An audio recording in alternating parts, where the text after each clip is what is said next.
En este capítulo vamos a analizar el ejercicio del encorvamiento del tronco, que es uno de los ejercicios que se realiza con más frecuencia en el fortalecimiento de la musculatura abdominal.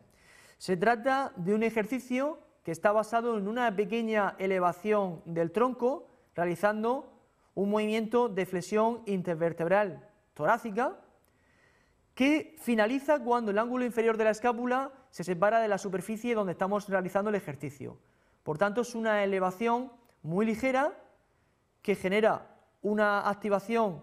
moderada en la musculatura abdominal y que ahora analizaremos cuál es el nivel de carga que produce en la zona lumbar.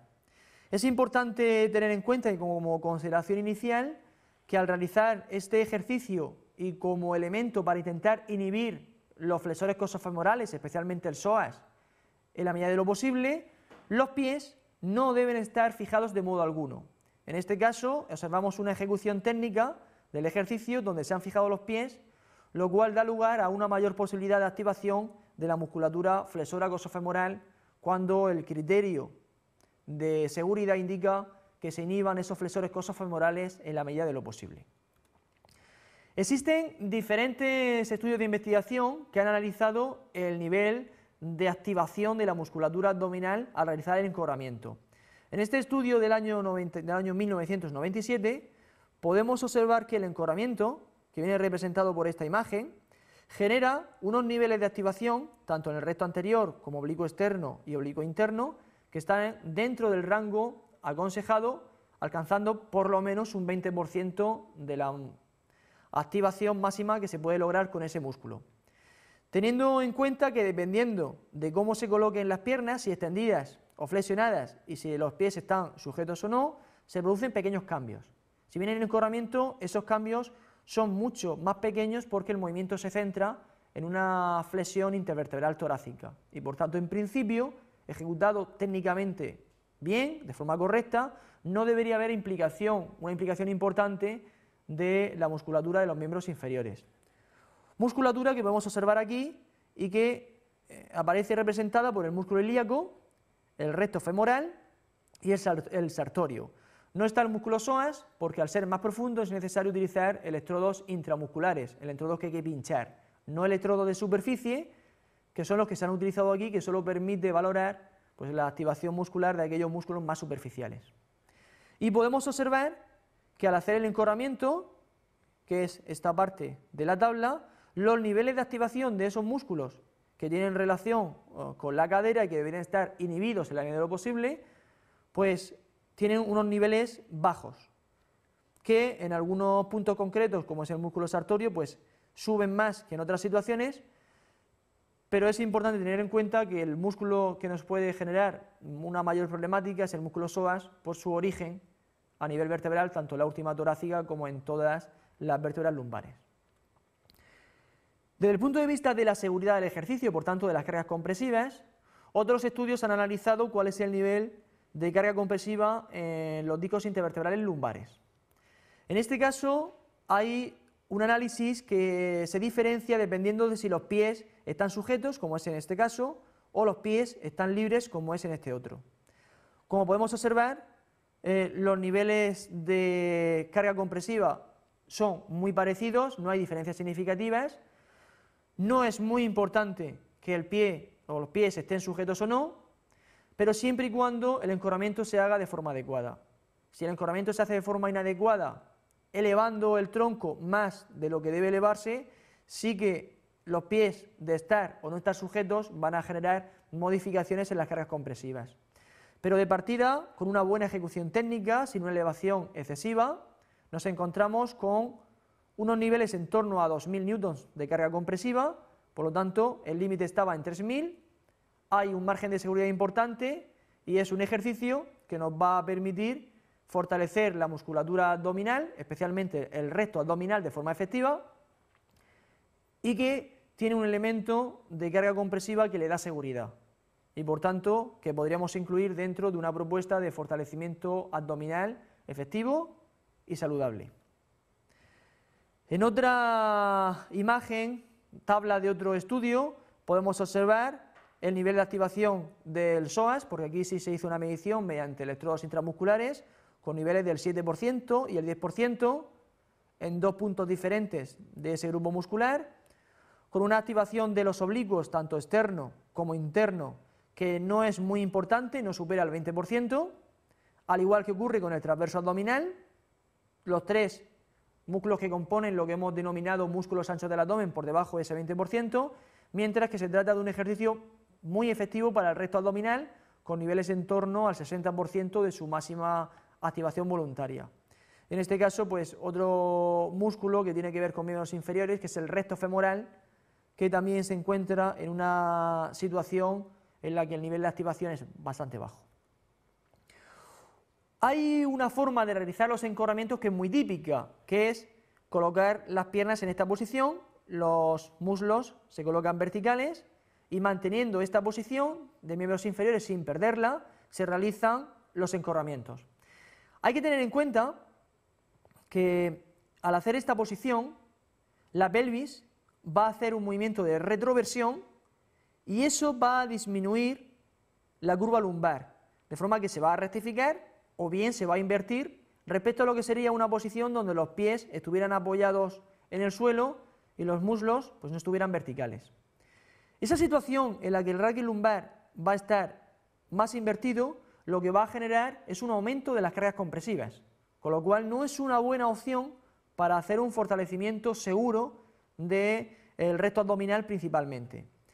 Sin embargo, es curioso que muchas personas lo recomiendan porque, claro, al hacer esta posición se nota que la zona lumbar queda más apoyada sobre la superficie en la que se realiza el ejercicio y piensan que así van a estar más seguros.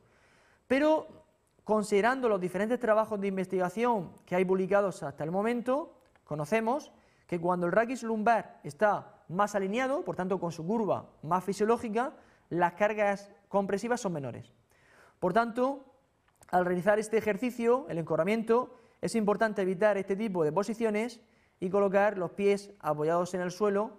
de modo que haya una flexión de cadera moderada, entre 30 y 45 grados. En la línea de esa posición encontramos una propuesta para hacer el encorvamiento e intentar conservar la lordosis lumbar en la medida de lo posible. Hay que tener en cuenta que al hacer el encorvamiento, si la pelvis no está fija, bien de forma pasiva o bien de forma activa, va a realizar una retroversión. Y al hacer una retroversión, la curva lumbar se va a reducir, de forma que, como decíamos anteriormente, o bien se rectifica, se queda totalmente recta, o bien se invierte. Quiere decir que la concavidad y la convexidad cambian de sitio. Entonces, el intento para generar un encorvamiento donde haya una curva lumbar más alineada, más cerca de la posición alineada y por tanto más segura, McGill propone esta situación en la que se coloca una cadera flexionada con el pie apoyado en el suelo y otra cadera extendida. Y a su vez se colocan las manos, o si no van a ser las manos puede ser una toalla, debajo de la zona lumbar para intentar crear una situación en la que la pérdida de curvatura lumbar sea la menor posible. Manteniendo esta posición de piernas y manteniendo las manos en esta posición, justo debajo de nuestro hueco lumbar, realizaremos los movimientos de encorvamiento del tronco. Al hacerlo,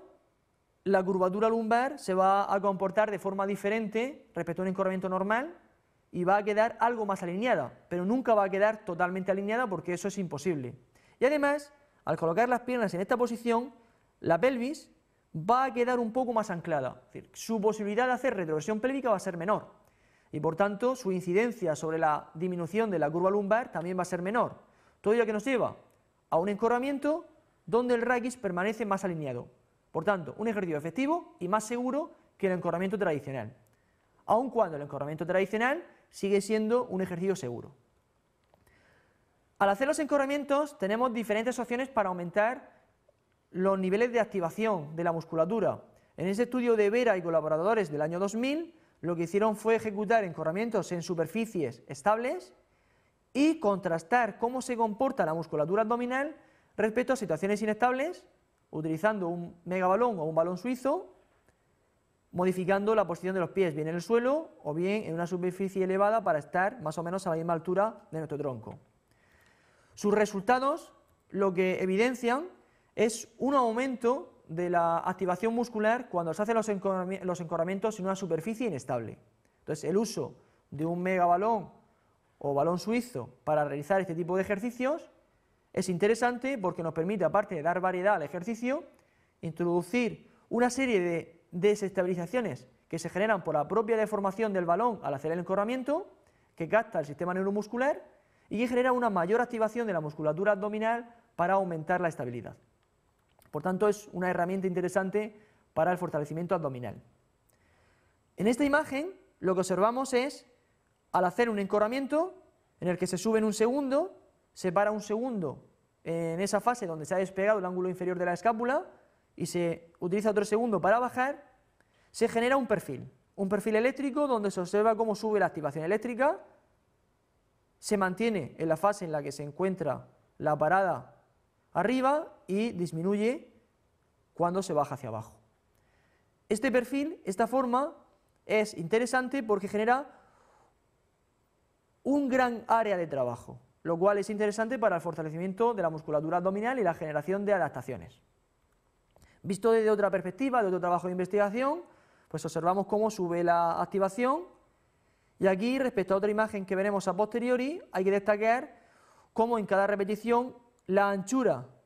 de este perfil es amplia, hay una gran anchura aquí, de lado a lado, y la distancia que hay entre que baja la activación en esa repetición y empieza la activación cuando se ejecuta la siguiente repetición, ese espacio muerto que aparece ahí es muy pequeñito. Entonces, digamos, si esto fuera una montaña, nos encontramos con una montaña de gran anchura y el espacio entre montañas es muy pequeñito. Este es el recto abdominal y aquí nos encontramos a otros grupos musculares como el psoas, el oblicuo externo, interno y el transverso abdominal. Por eso el encorvamiento es un ejercicio interesante para el fortalecimiento, el desarrollo del recto abdominal, pero no así para el desarrollo de los músculos anchos del abdomen. Para eso necesitaremos otros ejercicios. En este estudio posterior, también de Vera García y colaboradores de 2008, lo que realizaron es una comparación de los niveles de activación en función de la velocidad en la que se ejecuta ese encorvamiento. Un encorvamiento ejecutado a 4 segundos, una repetición 4 segundos, una repetición en 2 segundos, en segundo y medio, en un segundo o a la máxima velocidad posible. Entonces podemos observar cómo los niveles de activación van subiendo conforme aumenta la velocidad. Lo podemos ver en una imagen más gráfica de menor velocidad, nos vamos desplazando a mayor velocidad de ejecución, los grupos musculares valorados, recto abdominal, oblicuo externo y oblicuo interno, y cómo a mayor velocidad va subiendo el nivel de activación. Pero este es el nivel de activación máximo generado al hacer el ejercicio. Pero hay que considerar que lo importante no es el nivel máximo generado, desde un punto de vista saludable, sino la cantidad de trabajo que se ha producido al hacer el ejercicio. En este sentido, la cantidad de trabajo global en movimientos más rápidos es menor, mientras que en movimientos más lentos genera una cantidad de trabajo más importante y por tanto vamos a conseguir una serie de adaptaciones que son más aconsejables desde una perspectiva de la estabilidad raquídea y de la salud de la columna vertebral. Además, hay que tener en cuenta que a mayor velocidad también se van a generar mayor cantidad de cargas raquídeas, van a ser mayores y por tanto el ejercicio va a ser menos seguro.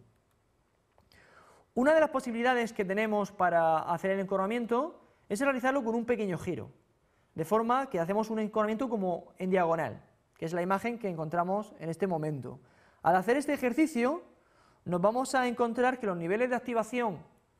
cuando hablamos del recto abdominal son muy parecidos, pero es un ejercicio que sobre todo se suele ejecutar en un intento para aumentar la activación de los músculos anchos del abdomen, del oblicuo externo, del oblicuo interno y del transverso abdominal.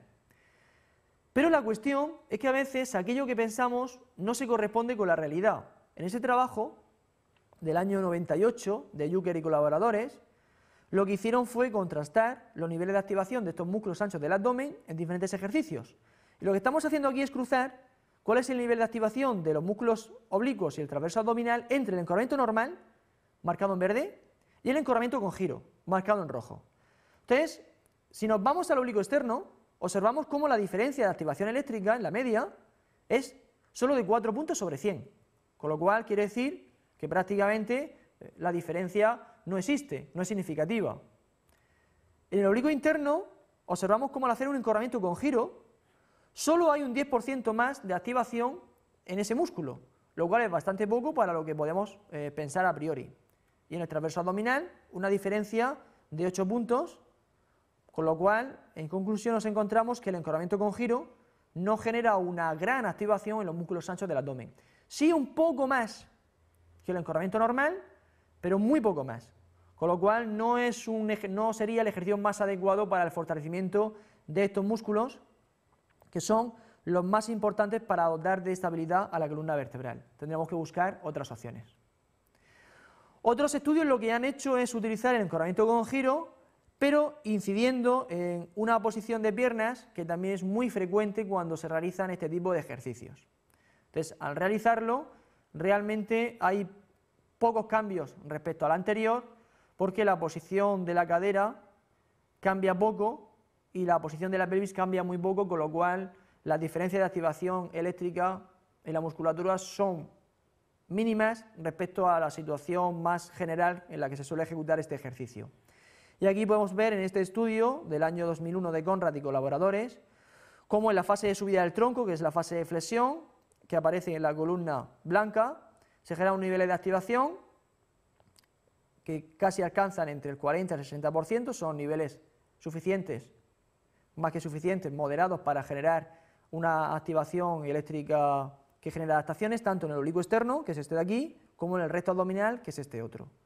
Y luego los niveles de activación medios que se generan en la fase de bajada, la fase excéntrica, cuando ya el tronco se acerca hacia el suelo. Por tanto, es un ejercicio también efectivo y que habría que tener en cuenta para el fortalecimiento de la musculatura abdominal,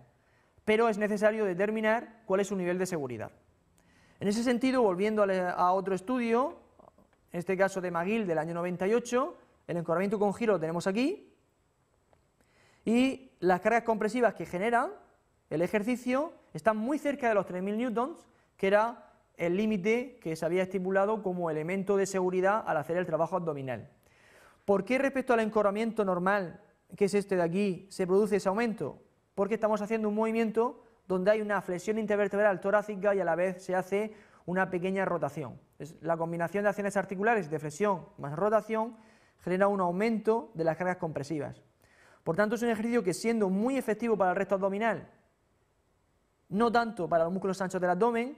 y que está dentro del rango de seguridad, aunque el margen de seguridad que nos queda no es muy amplio, también lo podríamos usar.